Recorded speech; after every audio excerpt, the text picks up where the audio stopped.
ಶ್ರೀ ವಿಶ್ವಾವಸುನಾಮ ಸಂವತ್ಸರ ದಕ್ಷಿಣಾಯಣ ಹಿಮಂತ ಋತು ಪುಷ್ಯಮಾಸ ಕೃಷ್ಣ ಪಕ್ಷವಾಗಿದೆ. ಈ ದಿವಸ ಮಂಗಳವಾರವಾಗಿರತಕ್ಕಂಥದ್ದು ತೃತೀಯ ತಿಥಿ ಆಶ್ಲೇಷ ನಕ್ಷತ್ರ. ಈ ದಿವಸ ಮಂಗಳವಾರವಾಗಿದೆ. ಮಂಗಳವಾರದ ಜೊತೆಗೆ ಈ ಚತುರ್ಥಿ ಬಂದರೆ ಅದನ್ನು ಅಂಗಾರಕ ಸಂಕಷ್ಟಿ ಅಂತ ಕರೀತಾರೆ. ಬಹಳ ವಿಶಿಷ್ಟವಾದದ್ದು. ಹೀಗೆ ಅಂಗಾರಕ ಸಂಕಷ್ಟಿ ಇರತಕ್ಕಂಥ 4 ಸಂಕಷ್ಟಿ ವ್ರತವನ್ನು ಮಾಡಿದರೆ ಇದು ಸ್ವಲ್ಪ ವಿರಳವಾಗಿ ಬರುತ್ತೆ.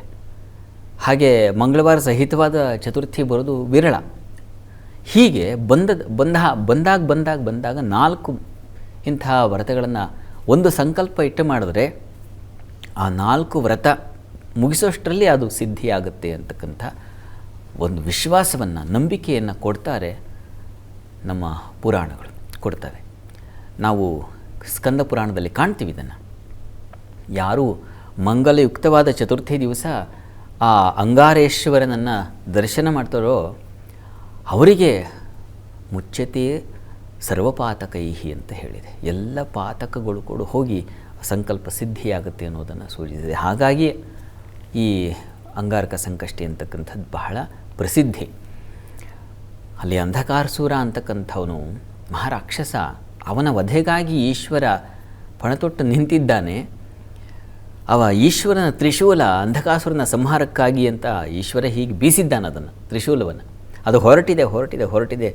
ಎಲ್ಲ ಲೋಕಗಳನ್ನು ಭೇದಿಸಿಕೊಂಡು ಅವನನ್ನು ಬೆನ್ನತ್ತಿ ಹೊರಟಿದೆ. ಅದು ಆ ಸಂದರ್ಭದಲ್ಲಿ ಈಶ್ವರನಿಗೆ ಬೆವರಾಗಿ ಅವನ ಹಣೆ ಬೆವರಿನಿಂದ ಆ ಹನಿಯೊಂದು ಕೆಳಗಡೆ ಬೀಳುತ್ತೆ ನಮ್ಮ ಭೂಮಿಯ ಮೇಲೆ. ಅಲ್ಲಿ ಕುಜ ಉತ್ಪತ್ತಿಯಾಗುತ್ತೆ. ಹಾಗಾಗಿ ಅವನನ್ನು ಮಹೇಶ್ವರನ ಪುತ್ರ ಅಂತ ಕರೀತಾರೆ, ಕುಜನನ್ನು. ಅದಾಗಿದ್ದು ಈ ಮಂಗಳವಾರದ ಸಂದರ್ಭದಲ್ಲಿ ಅಂತ, ಕುಜವಾರದಲ್ಲಿ ಅಂತ. ಹಾಗಾಗಿ ಅವನ ಈ ಒಂದು ವಾರದಲ್ಲಿ ಆ ಈಶ್ವರನ ಪೂಜೆ ಮಾಡಿದರೆ, ಕುಜನ ತಂದೆ ಈಶ್ವರನ ಆರಾಧನೆಯನ್ನು ಮಾಡಿದರೆ ಅದು ಬಹಳ ಸಿದ್ಧಿಗೆ ಅನುಕೂಲವಾಗುತ್ತೆ. ರಕ್ತವರ್ಣದ ಪುಷ್ಪಗಳನ್ನು, ಕೆಂಪು ವರ್ಣದ ಪುಷ್ಪಗಳು, ಕೆಂಪು ವಸ್ತ್ರವನ್ನುಟ್ಟು, ಈ ರೀತಿಯಲ್ಲಿ ಕೆಂಪು, ಅವನ ಅಂಗಾರಕ ಅಂದರೆ ಅದೇ ಕೆಂಪು ಅಂತಲೇ ಅರ್ಥ. ಹೀಗಾಗಿ ಆ ಬಣ್ಣದ ಆ ಬಟ್ಟೆ ಅಥವಾ ಆ ಹೂವು, ಹೀಗೆ ಗಂಧ ಇವುಗಳನ್ನು ಗಣಪತಿಗೂ ಕೂಡ ಕೆಂಪೇ ತಾನೆ. ಅವನಿಗೆ ಚಂದನ ಯಾವುದಪ್ಪ ಅಂದರೆ ಈ ಬಣ್ಣದ ಚಂದನ ಅಲ್ಲ, ಅದು ಕೆಂಪು ರಕ್ತ ಚಂದನ ಅಂತ ಕರೀತಾರೆ. ಆ ಚಂದನವನ್ನು ಲೇಪನ ಮಾಡಿದ್ರೆ ಗಣಪತಿಗೆ ಪ್ರಿಯವಾಗುತ್ತೆ ಅಂತ. ಆ ರೀತಿಯಲ್ಲಿ ಈ ದಿವಸ ಪ್ರೀತ್ಯರ್ಥವಾಗಿ, ಗಣಪತಿ ಪ್ರೀತ್ಯರ್ಥವಾಗಿ ಯಾರು ವ್ರತವನ್ನು ಮಾಡ್ತಾರೋ ಅವರಿಗೆ ಸರ್ವಸಿದ್ಧಿ ಅನ್ನೋದನ್ನು ಹೇಳಿದೆ.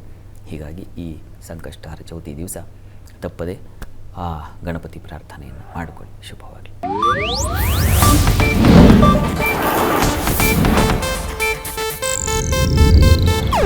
ಇದು ಏಷ್ಯಾನೆಟ್ ನ್ಯೂಸ್ ನೆಟ್ವರ್ಕ್ ಪ್ರಸ್ತುತಿ.